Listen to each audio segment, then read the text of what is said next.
Quý vị đang theo dõi chương trình Khéo dùng tiền của đài Little Saigon TV. Chị Linda và chúng tôi đang bàn với quý vị về những cách thức để làm ăn với lại công ty lớn cũng như là chính phủ. Thì trước khi ngừng chương trình để giới thiệu người quảng cáo, người bảo trợ, chúng tôi có hỏi chị Linda là những công ty như Việt Nam của mình thì là làm sao mà cạnh tranh được với những công ty lớn của Mỹ. Trong đó có những yếu tố như là mình không đủ khả năng tài chính, cũng như là vấn đề cái vấn đề xã hội. Thì là chúng tôi xin nhờ chị Linda, please go on with the last question. Okay. What we're really looking at is what is socially and disadvantaged owned business. What does that mean? Over the years, those identified as underutilized or socially and economically disadvantaged has expanded to include several groups. In addition to kind of the standard that everyone knows, the minority and women-owned businesses, businesses that have majority ownership by veteran-owned, disabled veteran-owned, service-disabled veteran-owned, and LGBT-owned businesses. And those businesses that are located in historically underutilized areas known as hub zones have been included in supplier diversity programs. Now keep in mind, however, not every group is included in every supplier diversity program, and nor are they, even if an agency or a corporation recognizes these groups, does it necessarily mean that they will be included in a bid for a contract. It depends on a lot of other issues and what they decide. Also, federal programs have different requirements from state and local and corporate programs. Typically, the groups that are considered to be socially and economically disadvantaged include African Americans, Hispanic Americans, Native Americans, Asian Pacific Americans, subcontinental Asian Americans, and women. In addition to being included as part of these groups, various certifications will have other requirements, which might be something as there may be a personal net worth ceiling on the owners of the business, or there may be maximum or ceilings for the sales of the company or the number of employees that they have. And that all gets based on what industry do they operate in. So for example, a construction company has a much higher level of ceiling versus maybe an engineering firm. So. Thank you. Chúng tôi có câu hỏi hồi nãy là quý vị cũng biết là ở tại nước Mỹ này, mình không nói cái vấn đề là kỳ thị, nhưng mà quý vị cũng biết là một cái business mà người Á Châu cũng như là Mỹ đen hoặc là người da đen hoặc là người thiểu số làm chủ không phải là cạnh tranh một cách dễ dàng với lại những cái hãng lớn của Mỹ. Cho nên chính phủ, nhất là cơ quan SBA, có những chương trình để giúp những cái công ty này cạnh tranh với những hãng lớn. Thì là cho nên chính phủ mới designate những cái program, những công ty mà được ôm bởi những người da đỏ, những người Phi Châu, người Á Châu mình được cạnh tranh chung với lại những người được ưu tiên một chút xíu để cạnh tranh với lại những cái hãng khác.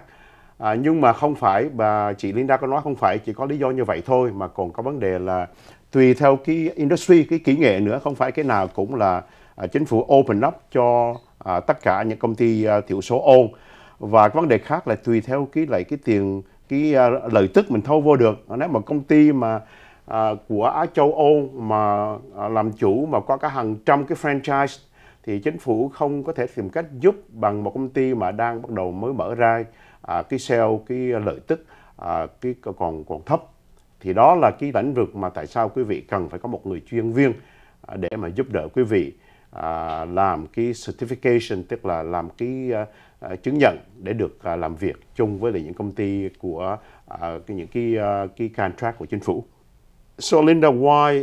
Well, beside having more sales or making money, feeding your family, why is supplier diversity program important for small businesses? Yeah. Well, obviously, supplier diversity programs are a benefit to small businesses. It gives them a way to take themselves to the next level. So, for example, if you have a product or service that you're selling commercially, you can expand your market share by being able to sell to a government agency. Or you may be able to tweak the product or introduce a new product that is something that the government would buy. But there's also additional benefits or resources for small businesses, such as mentor-protege programs, where a larger company, a corporation, would act as a mentor to the small business and help them to learn how to be able to work with a government agency and kind of share their wisdom and what they've learned over the years to makes it a little easier for the small business. And in fact, they may have an opportunity to even become a subcontractor or even maybe partner with that corporation on contracts. In addition to that, there's networking events that are really only available to these certified small businesses. So if you're not certified, you're not, you can't basically get in the door. And at these events, it gives you an opportunity to meet larger representatives from larger corporations that you might be able to subcontract to. Or also, the other side of it is you get to meet other small businesses.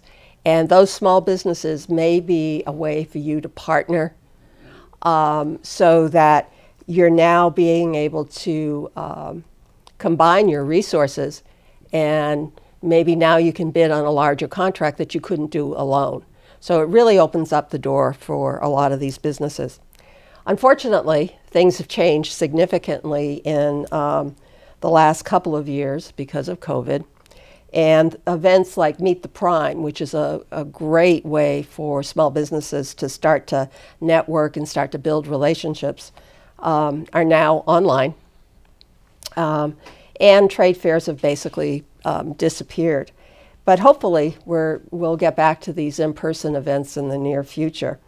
But even with the online meetings, with the Zoom meetings, it still gives you an opportunity to be able to follow up with the attendees and start to build those very precious relationships.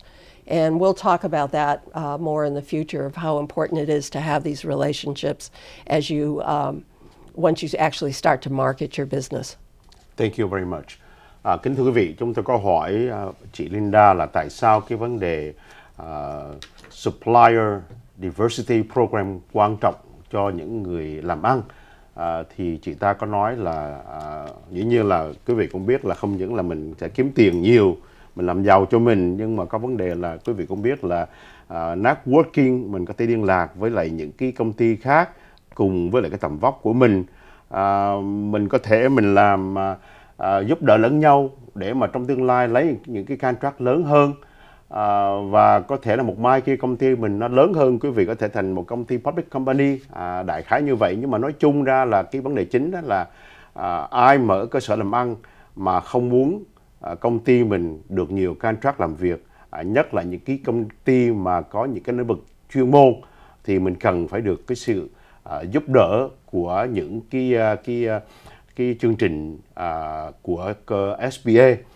Quý vị cũng biết là nếu mà quý vị đọc báo chí những ngày vừa rồi, quý vị thấy là hiện bây giờ có cả là cái supply, cái xe cộ, quý vị cũng biết rồi, mua xe cộ bây giờ không có. Tại sao vậy? Tại vì cái chip supply nó không có đủ.